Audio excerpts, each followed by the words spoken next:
오늘도 하나님께 예배드리시기 위하여 나오신 모든 성도님들을 주의 이름으로 환영합니다. 고린도후서 6장 18절에 너희에게 아버지가 되고 너희는 내게 자녀가 되리라 전능하신 주의 말씀이니라 하셨느니라. 하나님이 우리의 아버지 되어주심이 얼마나 감사한지요. 고린도후서에서 바울은 이렇게 부르고 고백합니다. 자비의 아버지, 위로의 하나님, 우리와 함께 일하시는 하나님. 이 시간 우리 모두 하나님 아버지께 신앙 고백으로 기쁘시게 나아가십시다. 나는 전능하신 아버지 하나님, 천지의 창조주를 믿습니다. 나는 그의 유일하신 아들 우리 주 예수 그리스도를 믿습니다. 그는 성령으로 잉태되어 동정녀 마리아에게서 나시고 본디오 빌라도에게 고난을 받아 십자가에 못 박혀 죽으시고 장사된 지 사흘 만에 죽은 자 가운데서 다시 살아나셨으며 하늘에 오르시어 전능하신 아버지 하나님 우편에 앉아 계시다가 거기로부터 살아있는 자와 죽은 자를 심판하러 오십니다. 나는 성령을 믿으며 거룩한 공교회와 성도의 교제와 죄를 용서받는 것과 몸의 부활과 영생을 믿습니다. 아멘.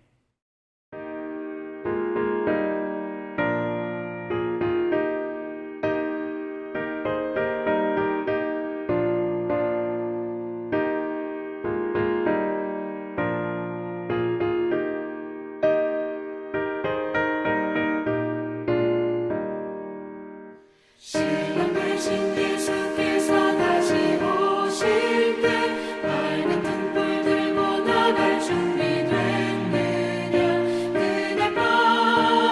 그날 밤에 주님 맞을 등불이 준비됐느냐. 예비하라 우리 신랑 예수 오실 때 밝은 등불 손에 들고 기쁨으로 주를 맞겠네. 주를 나와 맞으라는 소리 들릴 때 기뻐하며 주를 맞이할 수 있느냐.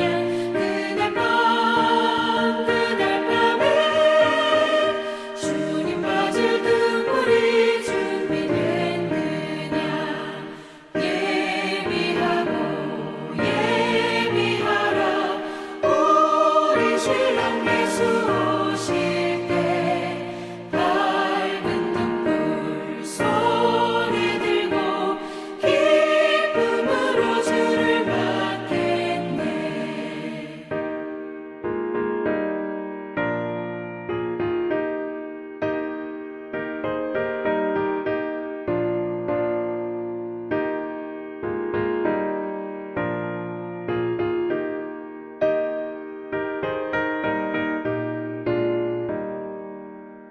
항상 깨어 기도하며 거룩한 길을 준비하지 않고 주를 맞지 못하리. 그날 밤에 주님 맞을 등불이 준비됐느냐. 예비하라 우리 신랑 예수 오실 때 밝은 등불 손에 들고 기쁨으로 주를 맞겠네. 그날 밤에 영화로운 혼인잔치에 기뻐하며 할렐루야 찬송 부르리. 그날 밤에 주님 맞을 등불이 준비됐느냐.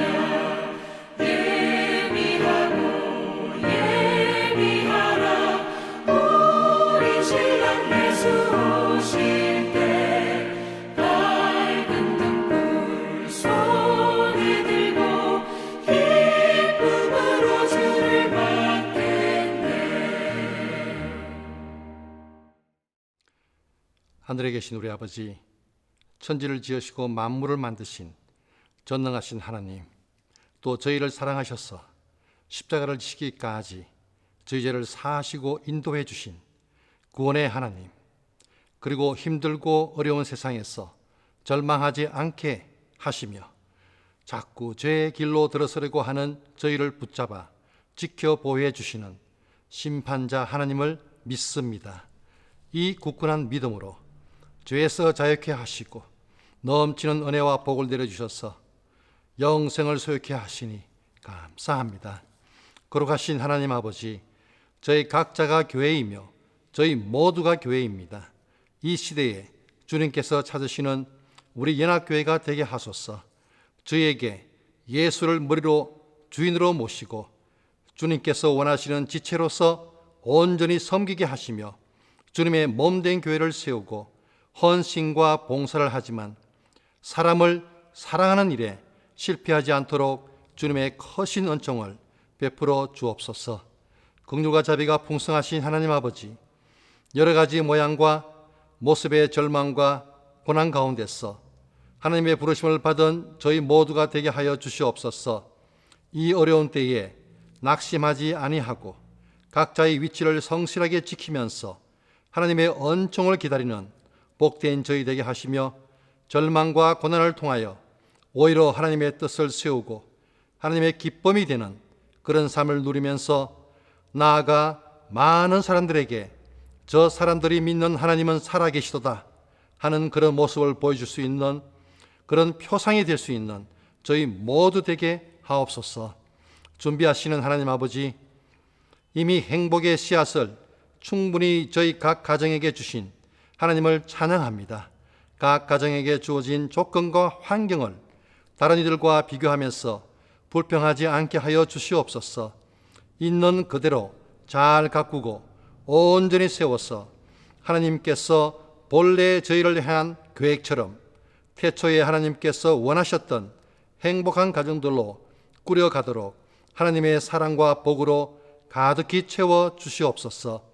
진실하신 하나님 아버지, 저희가 누리며 소유하고 있는 모든 것의 주인 되시는 하나님 앞에 정직하게 살게 하시며 물질에 대하여 주 안에서 온전하게 살아가는 저희가 되도록 도와 주시옵소서. 주님께 기쁜 마음으로 맡겨주신 예물을 드리오니 이 예물을 신령한 제물로 받으시고 정성을 다하여 드린 손길 위에 주님의 은혜가 더욱 넘쳐나게 하옵소서. 예물을 드리지 못한 손길의 마음 또한 기억해 주시옵소서. 이 예물을 관리하는 청지기들 위에도 하나님의 은총이 넘치게 하시며 모든 예물이 주님의 영광을 나타내며 주님의 몸된 교회가 이 땅에 든든히 서가는 일에 사용되게 하옵소서. 영원하신 하나님 아버지, 하나님의 감동으로 세워진 귀하고 복된 생명의 말씀을 저희에게 주시니 감사합니다. 이 시간 말씀을 선포하실 전도명 목사님을 성령의 두루마리로 감싸 주시고 성령의 능력으로 붙들어 주시며 계시된 말씀을 전하실 때에 하나님의 뜻과 의가 온전히 드러나게 하셔서 저희 모두의 심령이 이 말씀을 사모하게 하시고 말씀을 통해 잘 교육받아 성경의 지혜로 충만케 하셔서 가정과 일터와 이 세상을 변화시키는 하나님의 도구들로 사용되게 하여 주시옵소서. 오늘 귀하고 복된 주일을 허락하셔서 저희 모두가 하나님 아버지께 영광을 돌리는 찬양과 경배로서 예배를 기뻐 받으시는 하나님 아버지께 신령과 진정으로 예배드리게 하심에 감사드리며 성령의 은혜와 질서를 찾아가는 신앙의 진리를 깨닫는 진정한 예배자로 인도하여 주시옵소서. 우리의 기쁨이시요 평화 되시고 죽은 자의 부활 되시며 온 인류에게 유일한 소망이신 주 예수 그리스도의 이름으로 기도합니다. 아멘.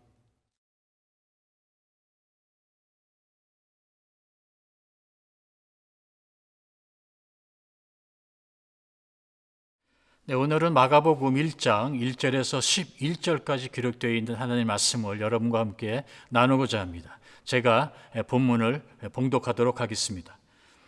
하나님의 아들 예수 그리스도의 복음의 시작이라 선지자 이사야의 글에 보라, 내가 내 사자를 네 앞에 보내노니 그가 네 길을 준비하리라.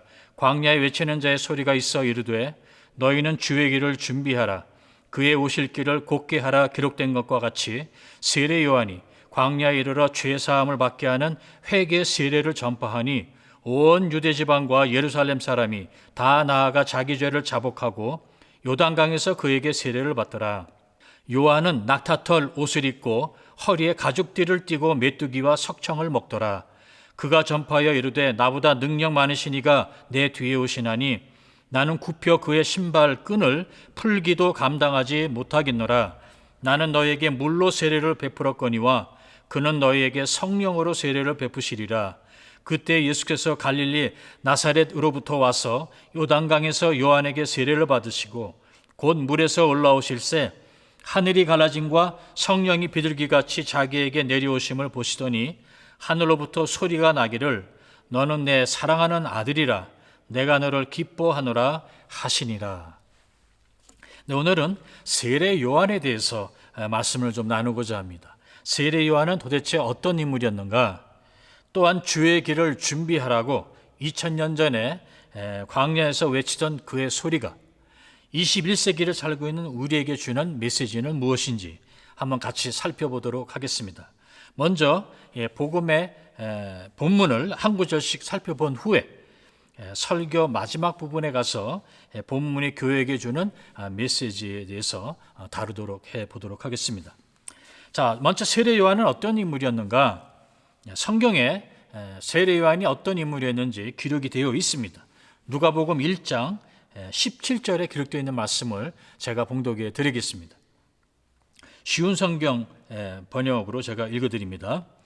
그는 엘리야의 심령과 능력을 가지고 주님보다 먼저 올 것이다.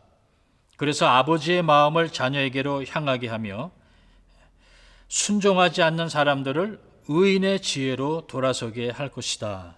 그래서 사람들에게 주님을 맞을 준비를 하게 할 것이다. 네, 바로 이 내용은 구약 성경의 마지막 두 구절인 말라기 4장 5절 6절의 반복입니다. 말라기의 예언을 이루기 위해서 하나님께서 보내신 마지막 선지자가 바로 세례 요한이었다는 겁니다. 그래서 세례 요한은 엘리야는 아니었지만 엘리야의 마음과 능력을 가진 인물로서 사람들의 마음을 회복시켜서 다시 하나님께 돌아올 수 있게 준비하기 위하여 하나님께서 보내신 마지막 선지자였다는 것입니다. 아시다시피 하나님께서는 이스라엘 백성들에게 많은 선지자들을 보내주셨습니다. 그리고 그들의 외침은 한 가지였었습니다. 회개하라, 회개하라. 그러나 이스라엘 백성들은 회개하지 않았습니다. 그러자 말라기 선지자를 마지막으로 보내고 그 이후 400여 년 동안 하나님은 침묵하셨습니다. 더 이상 선지자를 보내지 않으셨습니다. 왜냐하면 선지자를 보내봤자 아무 소용이 없음을 아시고 제멋대로 사는 이스라엘 백성들을 그냥 그대로 두고 보신 겁니다.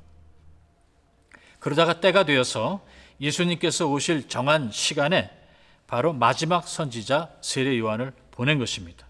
그도 역시 선지자로서 회개를 외쳤습니다. 이제 하나님께서 약속하신 메시아가 오실 때가 되었다. 하나님께서 다스릴 하나님의 나라가 가까이 왔다. 회개하고 메시아를 맞이할 준비를 하자. 이것이 바로 세례 요한의 외침이었습니다. 그러자 하나님의 말씀을 가지고 요단강에 나타난 요한에게 유대인들은 열광을 합니다. 말라기 이후 400여 년 동안 이스라엘 선지자가 나타나지 않았기 때문에 선지자가 다시 나타남으로써 메시아가 올 것이라는 바로 그런 믿음이 있었기 때문이었습니다. 이제 드디어 그 징조가 나타난 겁니다. 자, 세례 요한이 진짜 하나님이 보내신 선지자였는가? 예수님이 직접 입증을 하십니다. 누가복음 7장 24에서 27절에 보면은 예수님이 세례 요한이 바로 하나님이 보내신 선지자라고 정확히 명백하게 말씀하고 계십니다. 제가 한번 읽어보겠습니다. 예수께서 세례 요한에 대하여 말씀하시되 너희가 무엇을 보려고 광야에 나갔더냐? 선지자냐? 옳다. 내가 너에게 이르노니 선지자보다도 훌륭한 자니라. 기록된 바 보라 내가 내 사자를 네 앞에 보내노니 그가 네 앞에서 네 길을 준비하리라 한 것이 이 사람에 대한 말씀이라.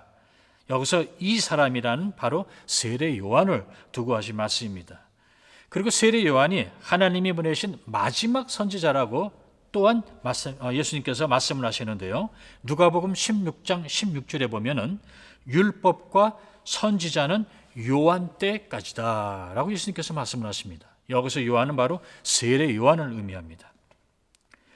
특히 누가복음에는 세례 요한의 탄생 과정이 아주 자세히 기록되어 있습니다. 세례 요한의 아버지는 제사장 사가랴였고요. 그의 어머니는 엘리사벳이었습니다. 이 두 사람이 나이가 많이 드는데도 애가 없었습니다. 그래서 간절히 아이를 갖기를 소망을 합니다. 그런데 어느 날 천사장 이 가브리엘이 예루살렘 성전에서 분향을 하고 있던 제사장 바로 스가랴에게 나타나 뜻밖에도 엘리사벳이 수태할 것이라고 말해줍니다. 천사는 이어서 아내였던 엘리사벳에게도 찾아가서 수태 소식을 전합니다. 기록에 의하면 사가랴는 아비야 반열의 사제이며 엘리사벳은 아론의 자손이라고 합니다. 그러므로 세례 요한은 아버지 쪽으로 보나 어머니 쪽으로 보나 모두 아론의 후손이 됩니다. 사실 세례 요한은 세례를 베풀 사람이 아니라는 말입니다. 제사장 가문에 태어났기 때문에 아버지 뒤를 이어서 제사장이 되어야 할 사람이었습니다. 그런 그가 성전에서 제사 드리는 일을 거부하고 광야로 나가서 선지자로서 회개를 외친 겁니다. 요한이 전파한 것은 죄 사함을 받게 하는 회개의 세례였었습니다. 그는 요단강에서 죄 사함을 받고자 하는 백성들에게 물 세례를 베풀었습니다. 물 세례 자체는 사실 새로운 혁신이 아니었습니다. 왜냐하면 그 당시에 이방인들이 유대주의로 개종할 때 물 세례를 받았기 때문입니다. 다만 세례 요한이 행한 물 세례는 이방인들에게라기보다는 오히려 유대인들, 즉 하나님 백성들에게 행하여진 세례였었습니다. 물 세례를 공식적으로 받음으로써 많은 증인들 앞에서 자신들의 불순종과 죄를 고백하고 인정한 것입니다. 유대인들에게 요한의 세례는 가던 길의 방향을 180도 완전히 하나님께 다시 돌려서 그분께 나아가겠다는 다짐이요, 또 삶을 새롭게 시작하겠다는 계기가 된 것입니다.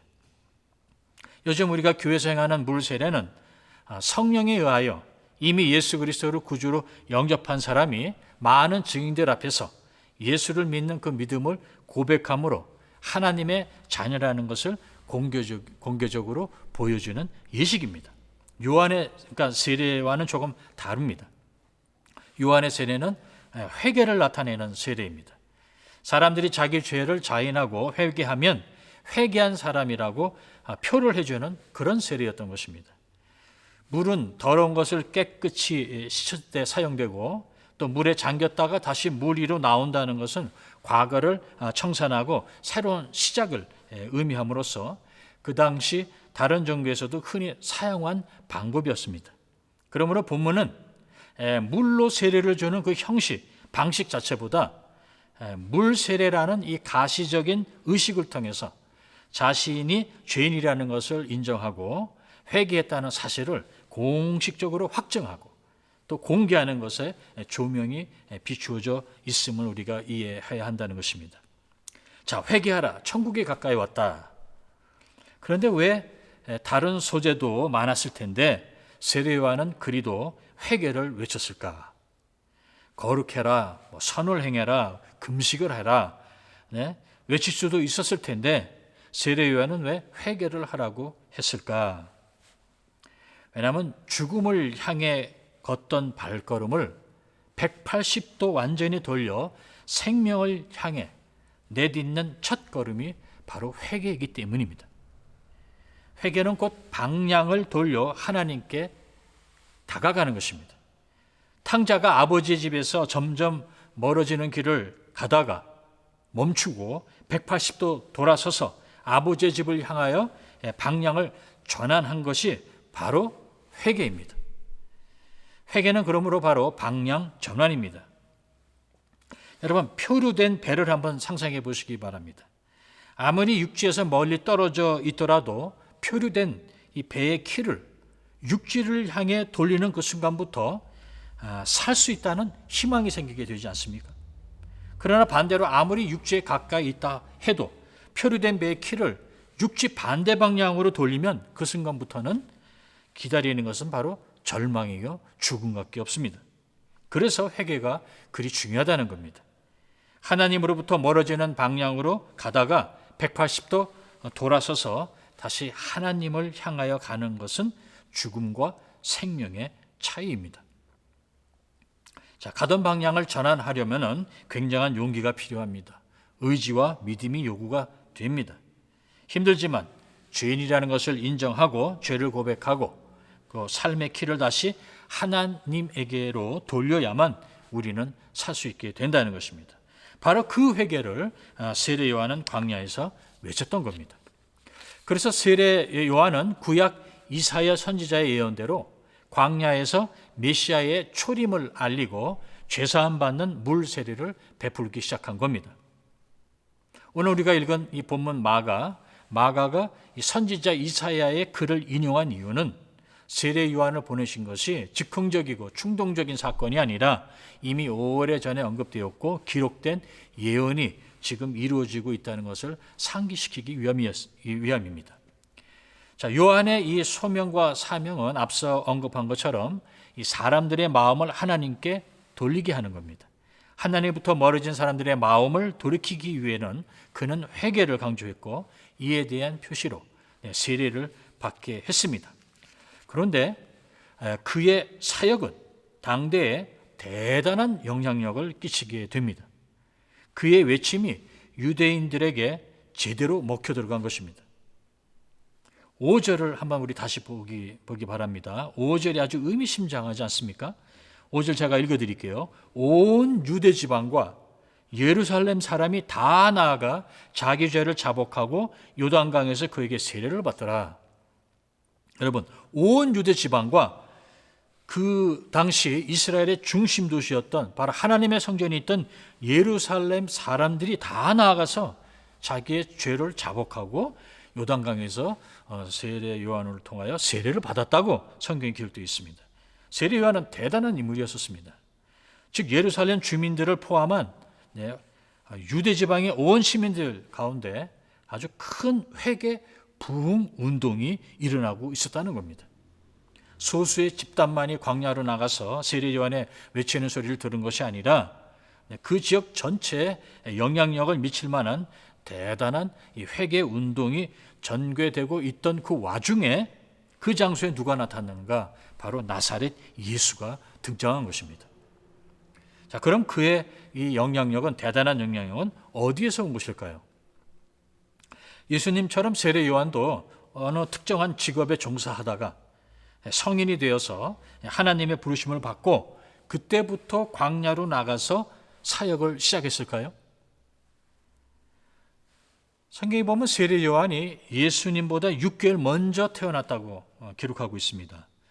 그러니까 사역도 예수님이 30살이 되어서 공생애를 시작하기 전 바로 6개월 전부터 광야로 나가서 회개하라고 외치면서 요단강에서 사람들에게 세례를 주기 시작했을까요? 글쎄요. 세례를 주기 시작한 정확한 날짜는 알 수가 없지만 30세가 되기 전, 훨씬 전이었을 것이라고 저는 추측해 봅니다. 왜냐하면 세례 요한은 어렸을 때부터 광야에서 생활을 했기 때문입니다. 세례 요한이 선지자로 인정받고 존경받아 큰 영향력을 끼칠 수 있었던 것은 바로 그가 오래전부터 광야에서 경건한 그리고 운둔 생활을 한 것을 백성들이 알고 있었기 때문이라는 겁니다. 어떻게 알 수 있는가? 누가복음 1장 80절 현대인의 성경 번역으로 제가 읽어드립니다. 아기는, 여기서 아기는 바로 세례 요한을 말합니다. 아기는 무럭무럭 자라 마음이 굳세어지고 이스라엘 백성들 앞에 나타날 때까지 광야에서 살았다. 자, 성경이 이렇게 기록되어 있습니다.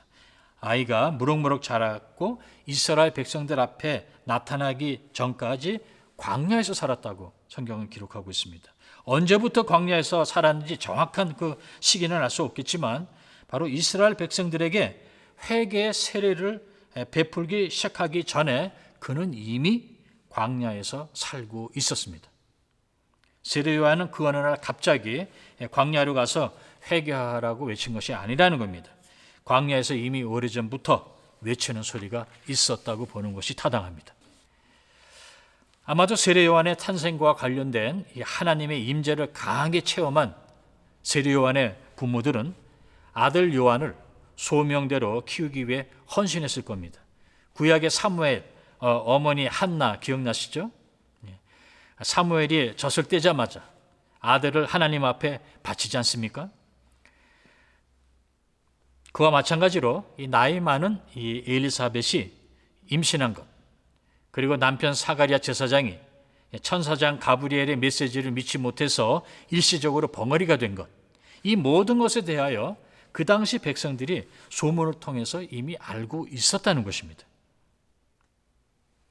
누가복음 1장 65에서 66절에 기록되어 있는 말씀을 현대인 성경 번역으로 또 제가 봉독해 드립니다. 그래서 이웃 사람들이 다 두려워하였고 또 이 소문이 온 유대 산골에 쫙 퍼졌다. 그리고 듣는 사람마다 모두 이 말을 마음에 새기며 이 아기가 앞으로 어떤 사람이 될까 하고 말했는데 이것은 주의 손길이 그 아기와 함께 하였기 때문이었다라고 기록되어 있습니다. 이 아이가 앞으로 어떤 사람이 될까? 그의 성장 과정을 사람들이 관심 있게 지켜보고 있었다는 겁니다. 그런데 예언대로 때가 되자 그가 광야에서 과감하게 외치기 시작한 겁니다. 여러분, 우리 자녀들이 어렸을 때부터 이 교회나 믿음의 가정에서 신앙 교육을 받고 자라는 것이 얼마나 중요한지 모릅니다. 특히 지금 코로나 사태 동안 부모님들이 좀 힘들더라도 가정에서 자녀들이 화상 예배를 제대로 드리고 있는지, 또 성경 읽기, 또 성경 공부도 열심히 잘하고 있는지 좀 더 관심과 노력을 기울여 주기를 부탁을 드립니다. 3살적 버릇이 여든까지 간다는 속담이 있지 않습니까? 3살적 마음에 심어진 그 믿음이 여든까지 간다라고 우리가 또 말할 수 있겠죠. 이렇게 세례 요한은 어렸을 때부터 신앙 교육을 제대로 받아왔습니다. 그리고 결국 하나님에게 때가 되자 크게 쓰임을 받은 겁니다. 자, 그럼 한 가지 더 질문해 보겠습니다. 왜 세례 요한은 광야로 갔을까? 왜 그는 예루살렘 성전에서 외치지 않고 광야로 사람들을 이끌어 냈을까요? 왜 회개 운동이 도시 성전에서 일어나지 않고 광야에서 일어났을까요? 그 이유는 첫째, 그 당시 종교 시스템이 너무나 부패했기 때문입니다. 평소에 괜찮아 보였던 사람도 광야로 나가 요단강에서 자신의 죄를 자복하고 또 선지자 세례 요한에게 세례를 받는 그 모습은 감히 성전에서는 볼 수 없는 충격적인 장면이었을 겁니다. 당시 제득권의 이 성전과는 전혀 다른 광경이었다는 것입니다. 성전은 도리어 백성들의 죄를 가려주고 종교의 이름으로 정당화시켜주기에 바빴습니다. 또한 예루살렘 성전은 기도하는 집이 아니라 도둑놈들의 소굴이 되었다고 예수님께서 말씀하신 것만 봐도 그 당시 종교 지도자들이었던 제사장들, 서기관, 또 레위인들이 얼마나 부패했는지 짐작이 가지 않습니까? 오죽했으면 세례 요한이 그 당시 종교 지도자들에게 뭐라고 했는지 기억나십니까? 마태복음 3장에 보면 나와 있는데요. 세례 요한이 많은 바리새인들과 사두개인들이 세례 베푸는 대로 오는 것을 보고 그들을 향해 뭐라고 말했죠? 독사의 자식들아, 누가 너희를 가르쳐 임박한 진노를 피하라 하더냐? 바리새인들과 사두개인들은 세례 요한이 물 세례를 주는 그 장소까지 오기는 왔지만 그에게 세례를 받지는 않은 듯합니다. 누가복음 7장 29에 30절을 제가 봉독해 드립니다. 모든 백성들은 물론 세리들까지도 요한의 설교를 듣고 그의 세례를 받으며 하나님의 뜻을 받아들였으나 바리새인들과 율법학자들은 요한의 세례를 받지 않고 자기들에 대한 하나님의 뜻을 받아들이지 않았던 것이다. 공동 번역을 제가 읽어드렸습니다.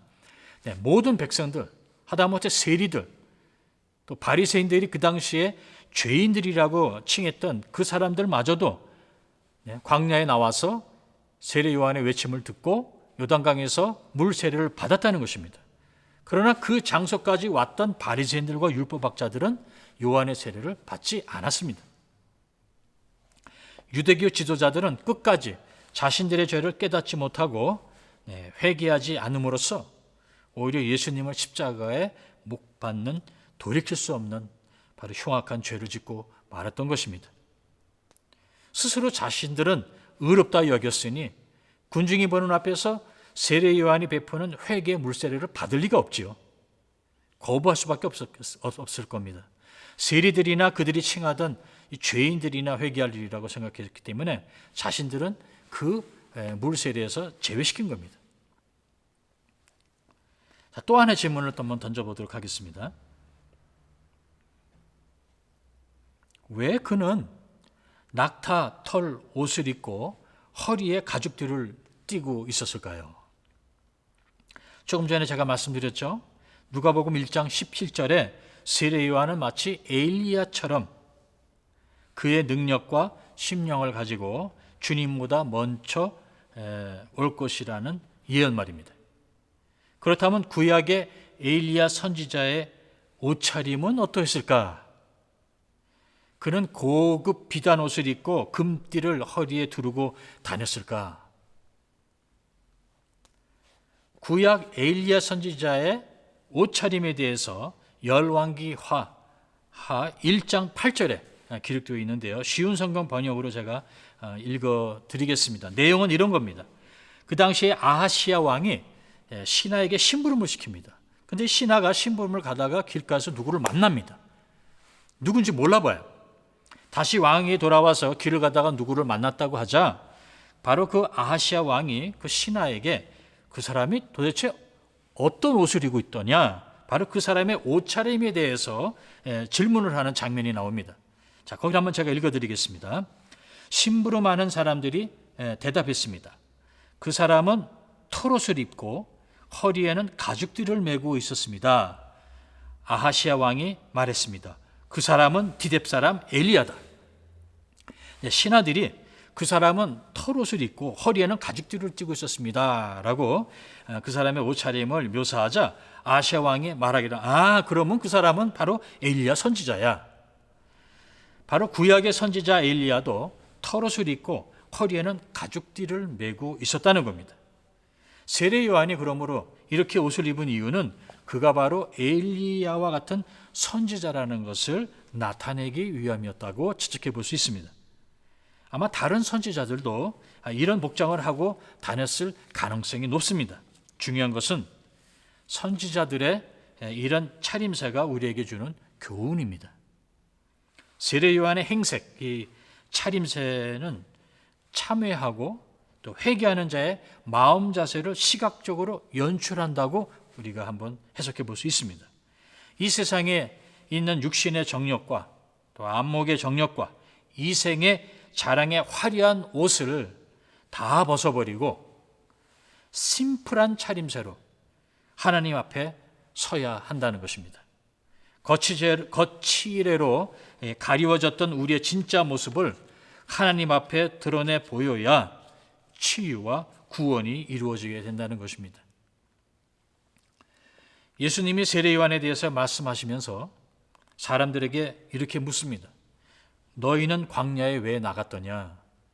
화려한 옷을 입은 자를 보러 나갔더냐? 누가복음 7장 25절에 기록되어 있는 말씀입니다. 그러면서 예수님께서 말씀하시기를 부드럽고 화려한 옷을 입고 사치하게 지내는 자는 광야가 아니라 왕궁에 있느니라, 왕궁에 있느니라 이렇게 말을 합니다.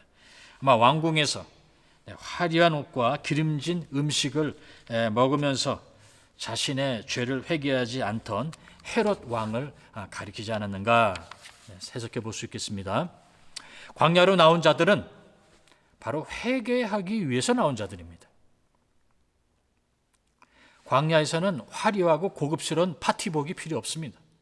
오히려 그렇게 입고 가면 꼴불견입니다. 등산할 때는 등산복을 입고 수영할 때는 수영복을 입듯이 회개할 때는 어떤 옷을 입어야 하는가? 바로 세례 요한과 같이 심플한 차림새라는 겁니다. 세례 요한의 옷차림은 어쩌면 진정으로 회개하는 자의 모습을 재현했다고 볼 수 있습니다. 우리는 무엇을 먹을까? 무엇을 입을까? 무엇을 마실까? 걱정 근심하는 동안에는 진정한 회개를 할 수가 없습니다. 화려하고 고급스러운 옷을 입고 싶은 욕망과 기름진 음식을 먹음으로 배를 채우고자 하는 욕망에 사로잡혀 있는 한 진정한 회개는 일어나지 않습니다.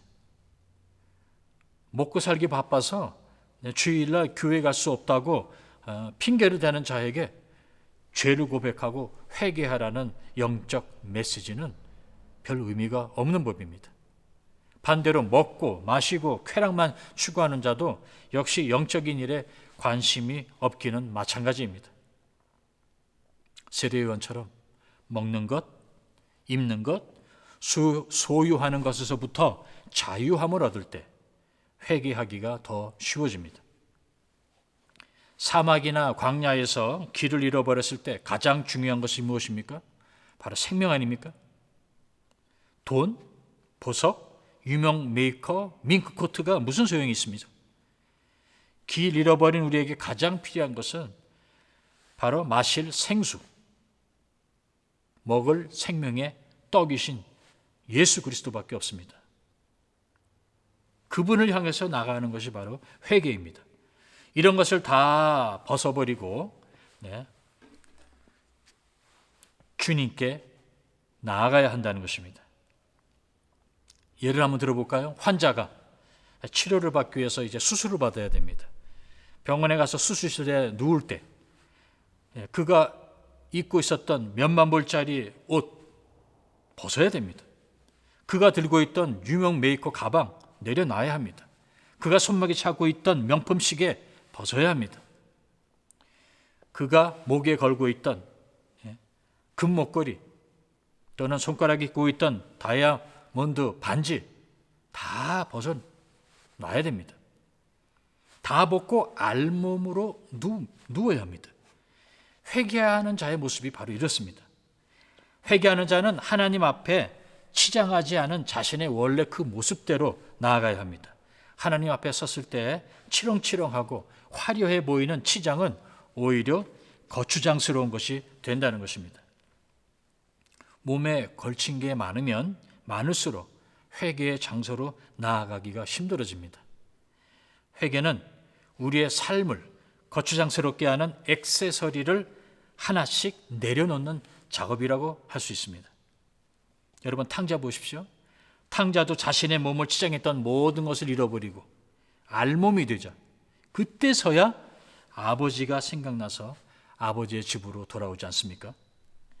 탕자처럼 다 잃고 돌아오기 전에 지혜자는 스스로 자신의 삶을 심플하게 디자인하면서 사는 것입니다. 성도 여러분, 이 코로나 사태는 우리를 광야로 내몰았습니다. 성경에서 광야는 고립과 격리의 장소입니다. 인생의 걱정 근심거리와 화려함을 떠나서 혼자 자신을 돌아보고 성찰하는 그런 장소입니다. 회개하는 곳이고 하나님과의 관계를 다시 회복하는 장소입니다. 또한 광야는 회개뿐만 아니라 우리의 믿음을 테스트하는 곳이기도 합니다. 예수님이 40일 동안 어디에서 시험 당하셨죠? 예수님이 40일 동안 혼자 광야에서 시험 당하신 것처럼 각자의 믿음을 테스트하는 장소이기도 하다는 것입니다. 광야에서는 바로 타인의 도움 없이 함께 전투하는 곳입니다. 요즘 주일날 성도님께서 가정에서 화상 예배를 드리셨는지, 또 하나님께 헌금을 했는지, 성경을 읽고 또 큐티를 하고 깨달은 말씀을 실천하고 있는지 아무도 간섭하지 않고 체크하고 있지 않습니다. 자기 스스로 영적 상태를 점검하고 영성을 관리하고 믿음을 지켜나가야 합니다.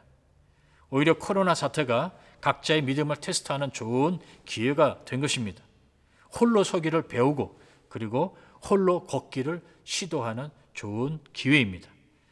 그동안 무리를 따라 그저 주일에 교회에 한번 출석만 했는지, 아니면 타인의 희생과 도움에 의지해서 무임승차 신앙생활을 하고 있었는지 자신의 믿음을 테스트해 볼 시기입니다. 자신의 믿음은 자신이 지켜야 합니다. 다시 본문으로 돌아가 보겠습니다. 7절을 보십시오. 7절에 보니까 나보다 능력 많으신 이가 내 뒤에 오시니 나는 굽혀서 그의 신발 끈을 풀기도 감당하지 못하겠다. 이것이 주의 길을 준비하는 자의 올바른 마음 자세입니다. 얼마나 겸손합니까? 그런데 사이비 종교 창시자들은 자칭 구원자라고 사람들을 현혹하고 있지 않습니까? 주님의 재림을 준비하기는커녕 주님 행세를 하는 사기꾼들이 판치는 시대에 우리가 지금 살고 있는 겁니다. 또 8절을 보시기 바랍니다. 8절에는 바로 나는 너에게 물로 세례를 베풀지만 예수 그리스도께서는 너에게 성령으로 세례를 베푼다. 성령 세례에 대해서 말씀하고 있습니다. 세례 요한이 베푼 물 세례는 제가 말씀드렸죠. 회개의 외적이고 공개적이며 상징적인 의미가 담겨 있다면은 예수님이 베푸실 성령 세례는 사람의 속사람을 완전히 새롭게 변화시키는 능력이 있다는 것을 세례 요한은 벌써 이미 알고 있었다는 겁니다. 그 다음 9절을 보시기 바랍니다. 9절에 예수께서 세례를 받지요. 자, 여기서 예수님께서 요한의 죄사함의 세례를 받았다고 기록이 되어 있죠. 그래서 어떤 분들은 예수가 죄를 지었기 때문에 회개했을 것이다, 그래서 물 세례를 받았을 것이다 하는 아주 무리한 추측을 하기도 합니다. 그러나 마태복음 기자, 바로 마태가 말한 것처럼 예수님께서 요한에게 이 물 세례를 받은 것은 죄의 문제가 아니라 바로 하나님의 모든 의를 이루기 위함이었습니다. 즉 하나님의 뜻을 이루기 위해서 그렇게 했다는 것이에요. 그게 마태복음 3장 15절에 기록되어 있습니다. 예수님은 요한의 세례가 하나님으로부터 온 것이라는 것을 아셨어요. 그러므로 그는 자신을 철저히 낮추어서 하나님의 권위에 순종한 것입니다. 그뿐만 아니라 세례를 통해서 예수님은 결국 하나님의 아들이라는 것이 증명이 되죠. 자, 예수가 요한의 세례를 받은 것은 예수가 죄인이기 때문이 아니라 요한의 세례가 하나님부터 왔다는 것을 입증하기 위한 행위였다는 것입니다. 11절에 보면요, 예수님께서 물 세례를 받고 물에서 나올 때에 그곳에 있던 큰 무리가 하늘이 갈라지면서 성령이 비둘기처럼 그 위에 머물고 하늘에서 음성이 들려오기를 너는 내 사랑하는 아들이라, 내가 너를 기뻐한다는 것을 목격하고 경청을 한 것입니다. 사실 이 장면은요, 구약 이사야에 벌써 기록되어 있었습니다. 이사야 42장 1절에 보면은 여호와께서 말씀하신다. 내가 붙드는 나의 종, 내가 택하고 기뻐하는 자를 보아라. 내가 그에게 내 성령을 주겠다. 그리고 그가 온 세상에 진리를 전파할 것이다 라고 정확히 기록되어 있습니다. 그래서 결국 우리가 오늘 읽은 마가복음 1장 1절을 보십시오. 뭐라고 기록되어 있습니까? 하나님의 아들 예수 그리스도의 복음이라, 즉 예수 그리스도가 하나님의 아들이라는 것이 바로 예수님이 요한의 물 세례를 받음으로써 증명이 된 셈입니다. 왜냐하면 하나님과 성령이 그 위에 임하여 이가 내가 사랑하는 아들이라, 성령이 임하는 것을 거기에 모였던 모든 사람들이 직접 눈으로 목격했다는 것이죠.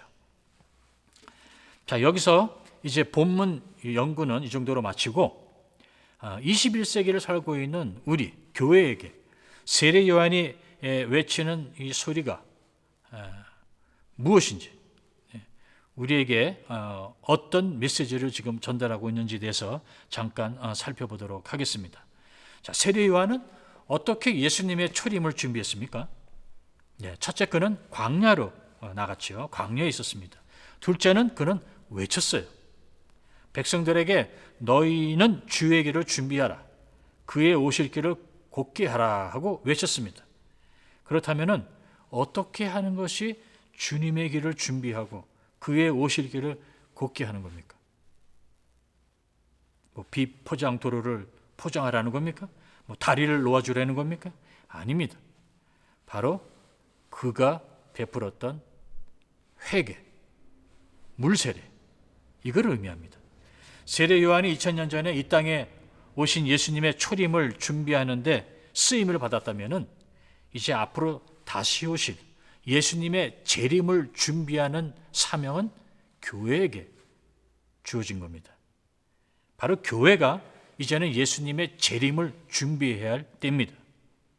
교회가 그러므로 교회다우려면은 이 선지자적 사명을 잊어서는 안 됩니다. 요즘 팬데믹 이후 교회는 어떻게 변해야 하는가? 어느 방향으로 갈 것인가? 팬데믹 이후 시대를 준비하라. 이렇게 외치는 소리가 여기저기서 들립니다.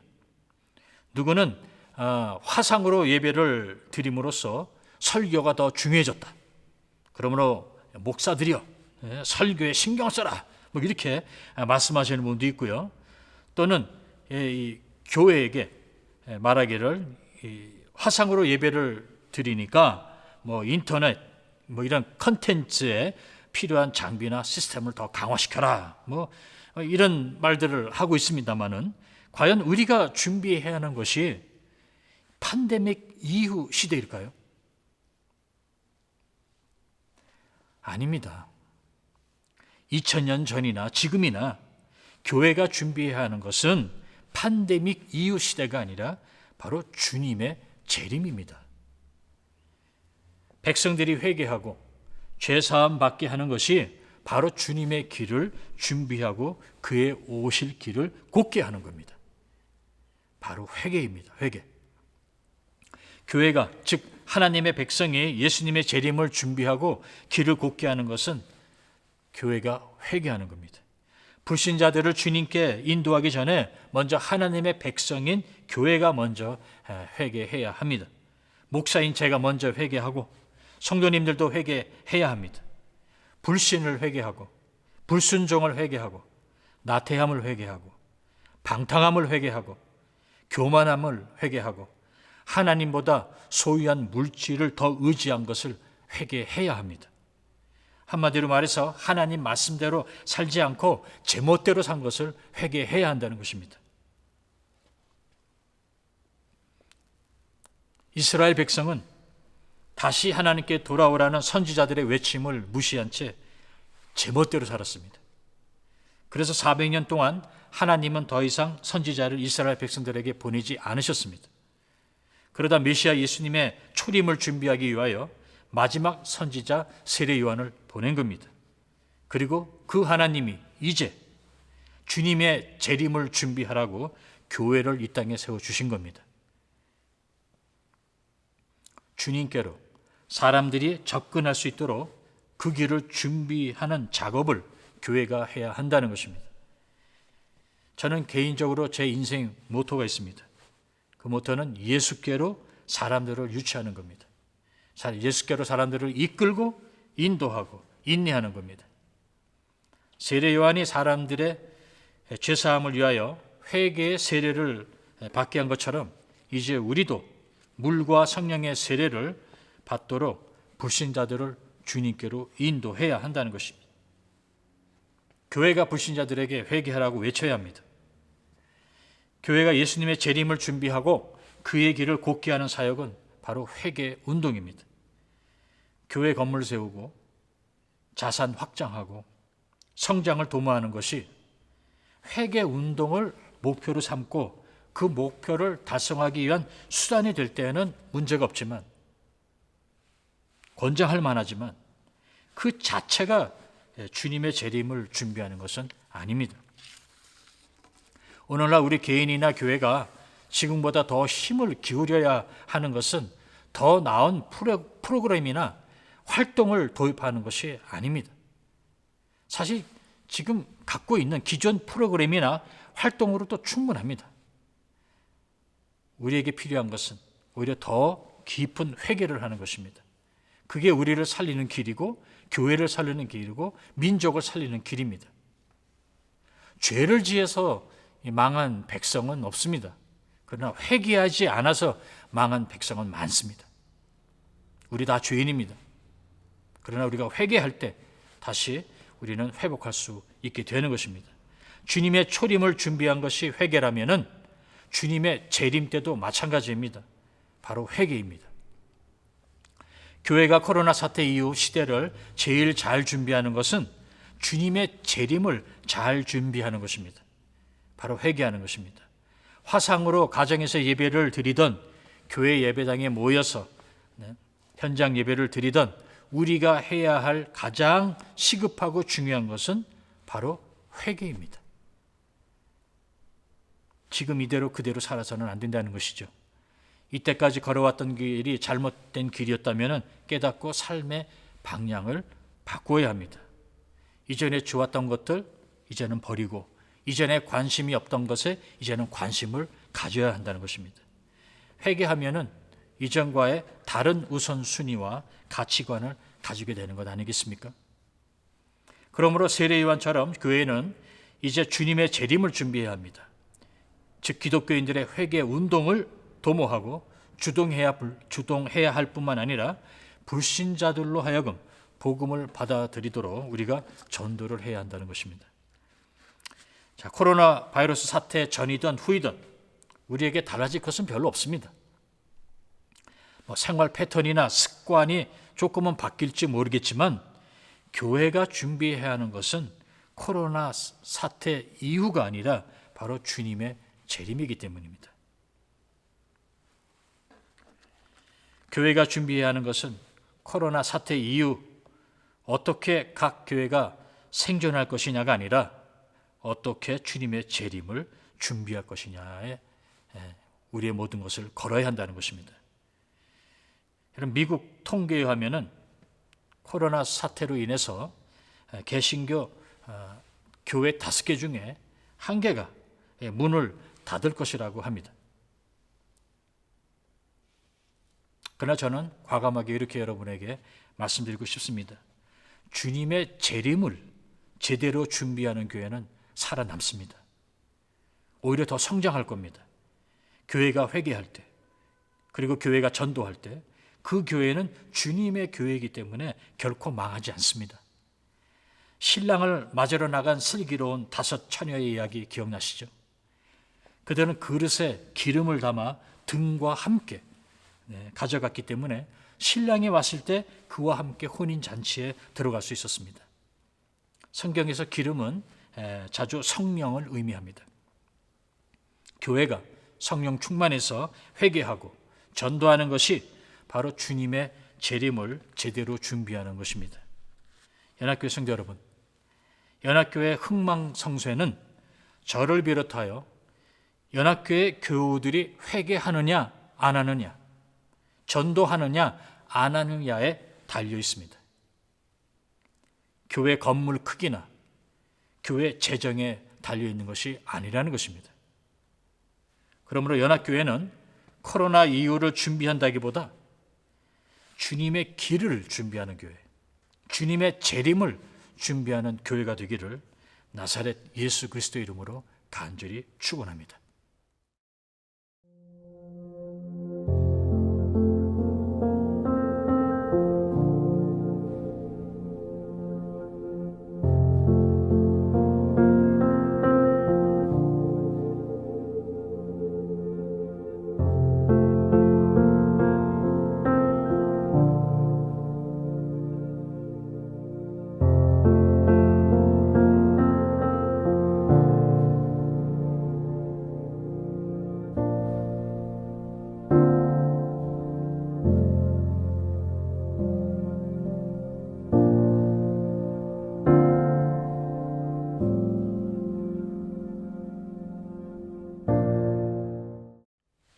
저의 축도로서 예배를 마치도록 하겠습니다. 지금도 우리 주 예수 그리스도의 은혜와 지극히 높으신 하나님의 사랑과 성령의 역사하심이 회개와 전도로 예수님의 재림을 준비하는 모든 교회 후에 지금부터 영원토록 함께 하시기를 간절히 축원합니다. 아멘.